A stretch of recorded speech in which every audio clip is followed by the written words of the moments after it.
Hello everyone, welcome back to 3 News Now. I'm Stephanie Haney. Today is Thursday, December 9th. Thanks for being here for your top stories from WKYC.com and our WKYC app. Very happy to be back with you after a couple days away. Now here to let you know what everyone is clicking on today on WKYC.com. We start off with a national story, very popular today. The jury has found Josh Duggar guilty of downloading and possessing child porn. Now there was almost a 2-week trial in this case. The jury deliberated for a day and today returned that guilty verdict for downloading and possessing child pornography. Earlier in the case, a federal Homeland Security agent testified in May that the pornographic images depicting sexual abuse of children and including toddlers had been downloaded in May 2019 by a computer at a car dealership that he owned, that Josh Duggar owned. He was immediately taken into custody following the jury decision. He now faces up to 20 years in prison and fines of up to $250,000 on each count. His attorney says that he does plan to appeal the guilty verdict.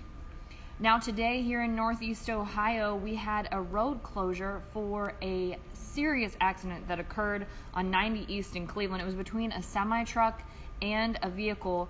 There was a driver driving the wrong way on the highway. This was at East 185th Street. We do have video of that collision. It's on WKYC.com. I do have to warn you, it is difficult for some people to watch. That warning is there. A 25-year-old woman was ejected from the car in that collision. She was taken to university hospitals in critical condition. It's a developing story, and when we have more information, we'll bring that to you on WKYC.com and our WKYC app. Now let's take you to the latest COVID-19 numbers in from the Ohio Department of Health today. Today we have 8,500 new reported COVID-19 cases. That's fewer than we had yesterday by about 200. Right now the total number of probable and confirmed deaths related to COVID-19 in Ohio is 27,011. And there are 4,338 people currently being treated in the hospital for COVID-19 as of today. Out of those people, 1,114 are being treated in the ICU. Now, as we look for updates on protecting ourselves from COVID-19, today the FDA is taking things one step further in order to recommend a Pfizer COVID booster to people ages 16 and up. This was today that the Food and Drug Administration said, yes, 16 and 17-year-olds should get a third dose of the vaccine made by Pfizer and its partner, BioNTech. There's one more step, though. The Centers for Disease Control and Prevention do have to formally recommend the boosters for this age group. That decision is expected soon. Now, right now, the Pfizer vaccine, that's the only option in the U.S. for anyone under the age of 18, either for your initial COVID-19 vaccine or for that third shot booster. And it's not yet clear when teens younger than 16 might need a third Pfizer dose. Here's an interesting update from the Cleveland Clinic. Researchers there say that the drug that is the generic version of Viagra, a common drug for erectile dysfunction, could actually significantly reduce the likelihood of developing Alzheimer's disease. This is a study published in Nature Aging, and this comes from the Cleveland Clinic's Genomic Medicine Institute. It found, after analyzing 7 million users of the generic version of the drug, people were 69% less likely to develop Alzheimer's than non-users of the generic version of the drug. This was after 6 years of follow-up. So now there is a need for a follow-up clinical trial to test people using the generic version of Viagra that are also suffering from Alzheimer's disease. In the U.S. alone, Alzheimer's disease is currently on track to affect 13.8 million Americans by 2050. This is unless a new effective treatment is found. Turning to legal news now. The Ohio House and the Senate have passed the sports betting bill. It took more than 3 years, but it happened this week. It happened on Wednesday. They voted to pass Bill 29. So this would legalize sports betting in the state of Ohio by the end of 2022. It passed by a wide bipartisan margin in both chambers. Now it's waiting for approval from Ohio Governor Mack DeWine, and he had said earlier this year it's only a matter of time before sports betting is legalized in the state of Ohio. So now DeWine has 90 days to sign that bill. It passed with a veto-proof majority, so if for some reason he didn't, it would certainly be overridden in a veto. And if enacted, this would call for sports gaming in Ohio to be overseen by the state's Casino Commission. That was quite a debate whether it was going to be overseen by the Casino Commission or the lottery. So Casino Commission under this bill, and the betting would be available no later than January 1st, 2023. Of course, could happen much sooner than that, and I think a lot of people would really like to see it happen a lot sooner than that.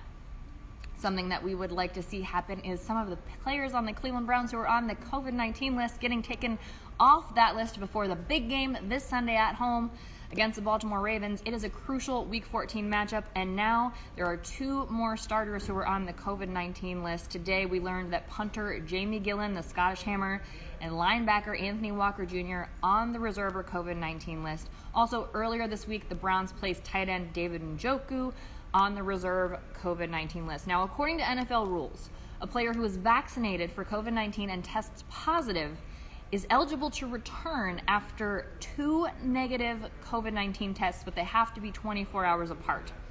Unvaccinated players have to wait at least 10 days after testing positive to get back on the field. Speaking to reporters yesterday, Browns head coach Kevin Stefanski said it was too early to know if Njoku will be able to play versus Baltimore on Sunday. He said, sure, it would be great if he does, but we have to prepare for him not to be there. And speaking of preparing for people not to be there, Cleveland Browns linebacker Mack Wilson is maybe tossing his hat in the ring to punt, since Jamie Gillan will be out if he stays on that COVID-19 list. He tweeted a screenshot of a Bleacher Report article about how he was Alabama's backup punter in college, and he tweeted, "It's time," with the crying, laughing emoji. So seems like he was making a joke there, but Browns fans caught on to that, and they started circulating videos of him punting while he was at Alabama. Probably not going to happen. We probably will not see Mack Wilson filling in for the Scottish Hammer.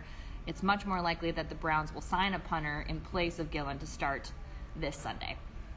Congratulations are in order, by the way, for Medina quarterback Drew Aller. He has been honored as Ohio's Mr. Football for 2021. This goes to the person designated by the Ohio High School Athletic Association as the state's top high school football player.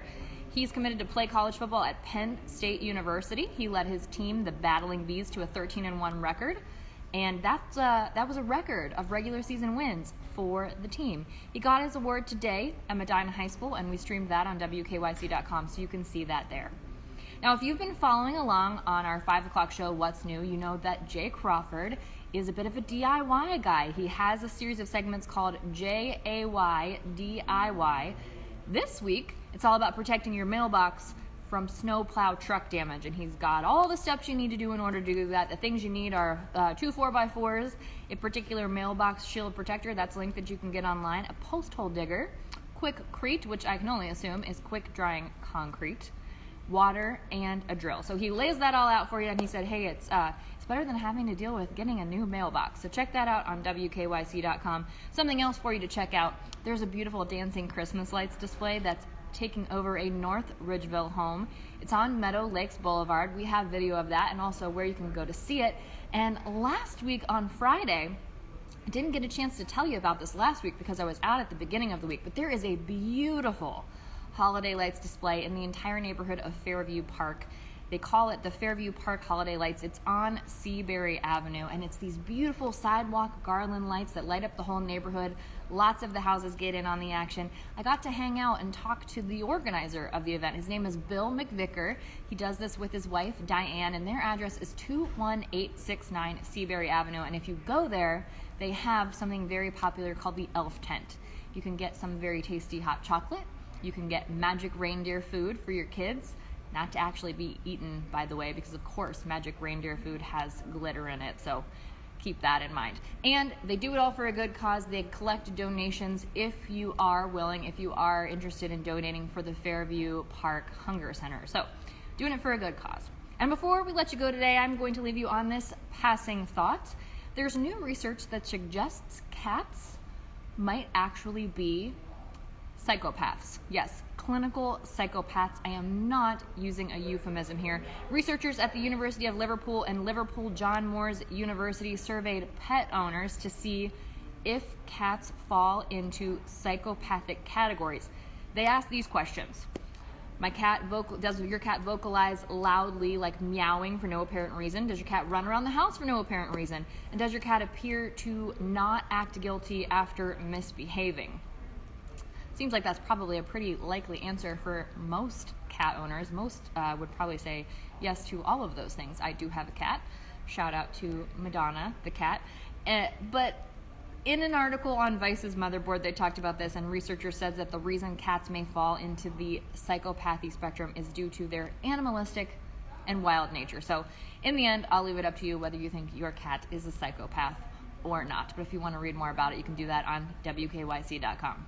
That's it for your 3 News Now update today for Thursday, December 9th. I'll see you next up on What's New at 5 o'clock, which you can stream for free in the WKYC app. And I'll see you back here tomorrow with more 3 News Now.